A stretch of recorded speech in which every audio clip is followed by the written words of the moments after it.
Umewahi kusikia kwa habari ya wachawi? Na hata pengine wakati huu unateswa na wachawi. Umewahi kusikia kwa habari ya nguvu za giza?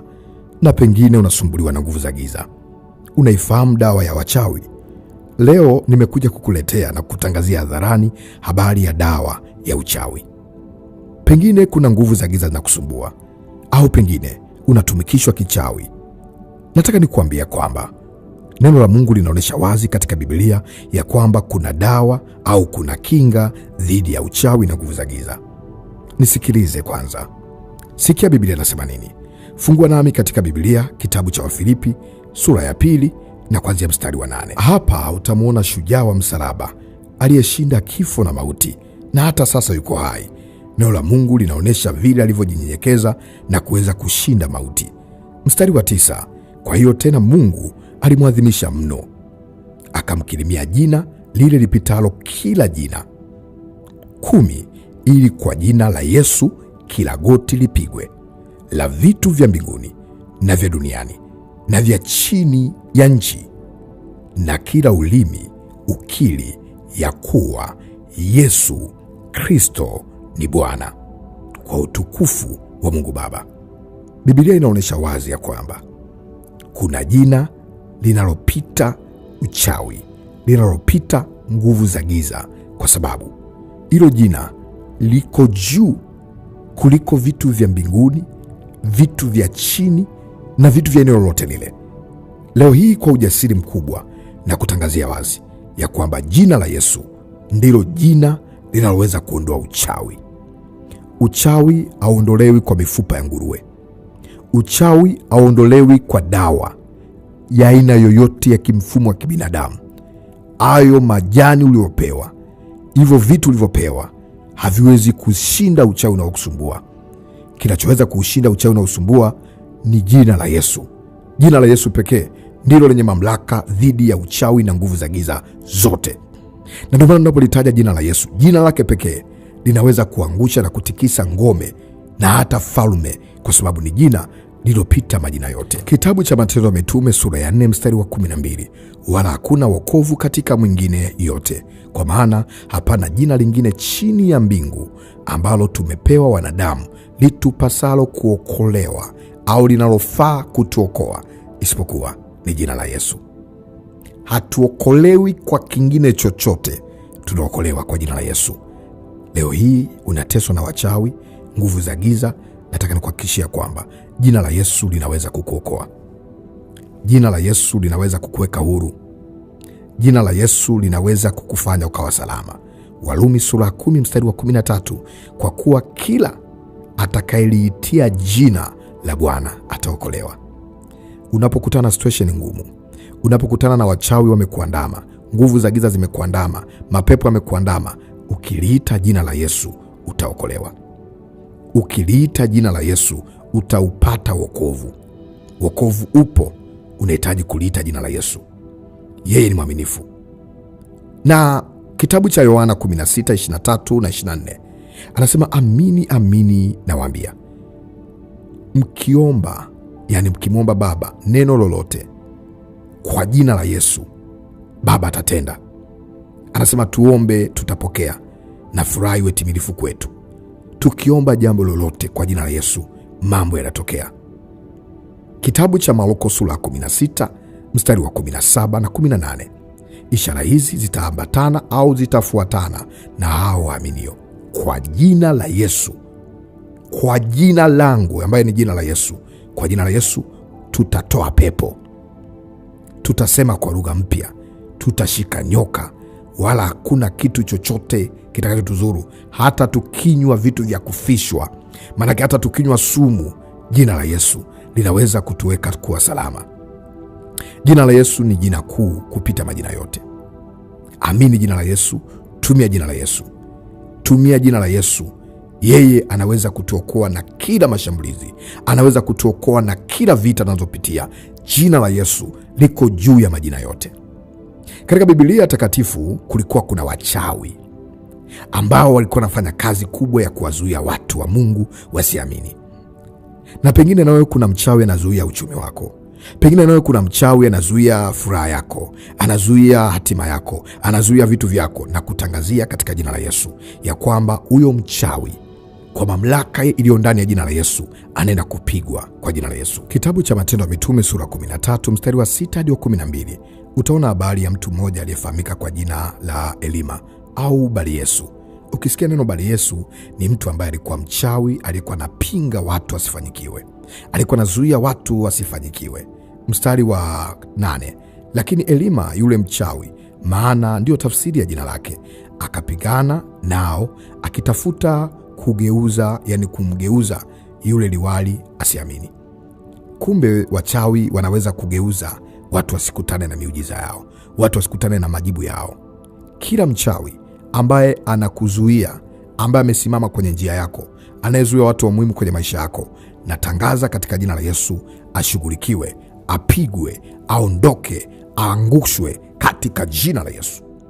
Kila mchawi ambaye yupo kukuzuia, katika jina la Yesu uchawi wake uharibike, upasuke, uvunjike kwa jina la Yesu, kwa damu ya Yesu. Mungu na akutetee, Mungu na akupiganie. Tunaangusha kila uchawi, tunaangusha kila nguvu za giza, tunaangusha kila mipango ya giza, isifanyikiwe katika jina la Yesu, isifanyikiwe katika jina la Yesu. Watu wanatumikishwa. Ukisoma kitabu cha Matendo ya Mitume sura 16 mstari wa 16, utaona kwa habari ya mtu mmoja ambaye alikuwa ni kijakazi, alikuwa na pepo la uganga, alikuwa anatumikishwa akiwapa watu faida, yeye akiwa hapati faida yoyote. Kuna mtu unatumikishwa na mapepo ya uaguzi. Kuna mtu unatumikishwa na mapepo, unatumikishwa na nguvu za giza. Unaona kama uko sawa, unaona kama mjanja kwa sababu watu wanakusifia. Hiyo inakupoteza. Nataka nitangaze wazi ya kwamba yule mtu ambaye alikuwa na pepo la uaguzi, alipokutana na watumishi wa Mungu, walipotoa lile pepo, akawa amepata uhuru wake. Nami nakutangazia, yeyote unanisikia kupitia klipu hii, kupitia video hii, kupitia sauti hii, na kuombea kwa jina la Yesu, kila ambacho kimekukamata saa hii, unanifuata kwa redio, unanifuata kwa namna yote ile, ambacho ni cha kichawi, napolitaja jina la Yesu, uchawi ukaanguke, uchawi ukaondoke katika jina la Yesu Kristo aliye hai. Kila uchawi uondoke kwenye maisha yako, na uondoa uchawi uliokaa kwenye mwili wako, na uondoa uchawi uliokaa kwenye utosi wako, na uondoa uchawi uliokaa kwenye jina lako, na uondoa uchawi uliokaa kwenye maisha yako, wote uondoke. Na ulipua kupitia jina la Yesu, na upiga kwa jina la Yesu. Napotamka jina la Yesu, kuna vitu vinakatika. Napoendea kuomba, ita Yesu, ita Yesu. Usiache kuita Yesu, utaona kuna nguvu inakuja kwenye maisha yako. Naondoa uchawi wote, naondoa nguvu za giza zote, minyololo katika, kamba katika, uchawi toka, toka kila uchawi, toka kila uchawi, toka kila uchawi. Naunguza uchawi huo, naunguza nguvu za giza hizo. Uliyefungwa kichawi, uliyelogwa, uliyefungwa kiganga, uliyefungwa kwa mapepo, uliyetupiwa mapepo mabaya, kuanzia sasa funguliwa na kufungua, na ufungua uchawi huo, nafungua ilizi hiyo, nafungua kitambaa cheusi hicho, nafungua kitambaa chekundu hicho, na katakata hiyo minyololo, na katakata hizo kamba zikatike kuanzia sasa, na kutamkia funguliwa, funguliwa uliyetekwa, funguliwa ambaye wakati huko kwenye mateso makali, uliyefungwa kwenye chupa, uliyefungwa kwenye bahari, uliyefungwa kwenye mizizi, uliyefungwa kwa madawa ya aina yote ile, kuanzia sasa hayo madawa yaungue kwa jina la Yesu. Kila nguvu za giza, kila nguvu za mapepo, nguvu za majini zipigwe kwa jina la Yesu. Naita Yesu usaidiwe hapo ulipo. Pokea msaada uonekanao tele wakati wa uhitaji.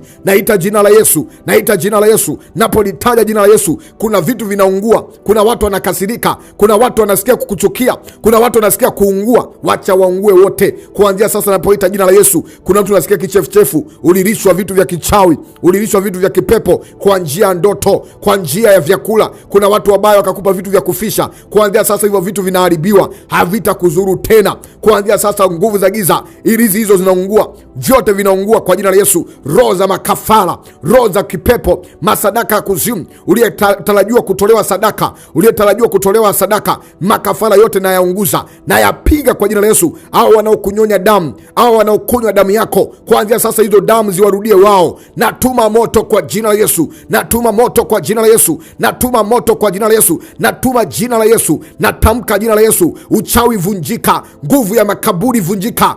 Enyi mapepo ya makaburi, enyi uchawi wa makaburi, uchawi wa Ghana, uchawi wa Nigeria, uchawi wa wa nchi yoyote ile na ulipua kwa jina la Yesu. Uchawi wa kijijini kwenu na unguza kwa jina la Yesu. Uchawi wa mkoa wenu, hata kama umeungana wote, wakubwa na wakongwe, na walipua kwa jina la Yesu. Natuma bomu la malaika wakapigwe kwa jina la Yesu. Kila uchawi uliotuma kwenye duka lako ushindwe, uliotuma kwenye familia yako, uliotuma kwenye elimu yako, elimu ya familia yako, uliotuma usipate kazi, usipate ndoa, uliotuma usipone, huo uchawi naunguza wote. Naunguza uchawi. Uchawi ungua kwa jina la Yesu, kwa jina la Yesu, kwa jina la Yesu. Napotangaza jina la Yesu, naona vitu vinaungua, naona vitu vinateketea. Teketea, teketea vyote, ungua vyote vilivyobakia kwa jina la Yesu, kwa jina la Yesu. Ungua vyote, ungua vyote, ungua vyote. Kila kilichobakia moto kwa jina la Yesu, kila kilichobakia moto kwa jina la Yesu. Napiga vyote, naunguza vyote katika jina la Yesu. Pokea ufungulivu, pokea ufungulivu mahali ulipo, pokea uhuru wako. Natangaza uhuru wako. Kila uchawi nimeukata na kuuharibu, nimeuseta kuzimu, nimeuteketeza kwa moto wa Yesu. Moto wa Yesu unateketeza. Naamini katika jina la Yesu kuna vitu vinaungua sasa. Kuna mtu unafunguliwa wakati huu. Walifunga fahamu zako, walifunga akili. Kuna mtu kwenye familia yako amefungwa kichawi.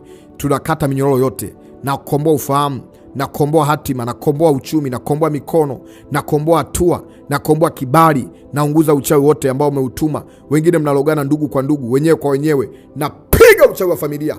Toka, ungua. Kuanzia sasa vyote viharibiwe na kutangazia uhuru. Pokea uhuru kwa damu na kwa jina la Yesu. Amen. Mungu akubariki. Naamini maombi haya yameinua imani yako na yamekuhudumia. Yarudie. Pata muda mfululizo wa kuendelea kuomba. Utaenda kuona kila siku Mungu anakufungua. Fanya maombi kila siku, usiache kuomba, usikate tamaa.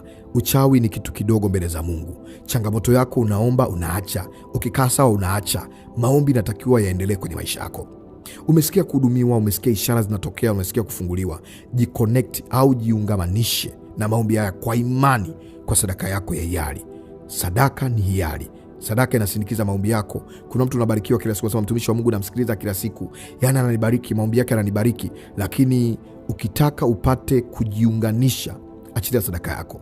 Achilia sadaka yako ya hiari na utaenda kuona Mungu akiyafanya maombi haya yakawa na nguvu zaidi kwenye maisha yako. Karibu kwa namba ya sadaka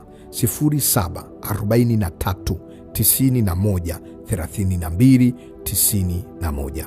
Ni namba ya M-Pesa, jina ni Godwin Ndelwa, au namba hiyo inaonekana kwenye skrini yako. Mungu wa mbinguni akubariki, akutende mema. Ninakuombea maombi haya yakaweze kukufungua kabisa, ukalete ushuhuda na kuhakikishia jina la Yesu ndilo jina kuu kuliko majina yote. Hakuna chochote kinachozidi jina la Yesu. Mungu wa mbinguni akubariki. Mitandao yote ya kijamii andika Maombi ni Dawa au Maombi Tiba. Kumbuka akaunti zetu zote zina zaidi ya wafuasi 100,000.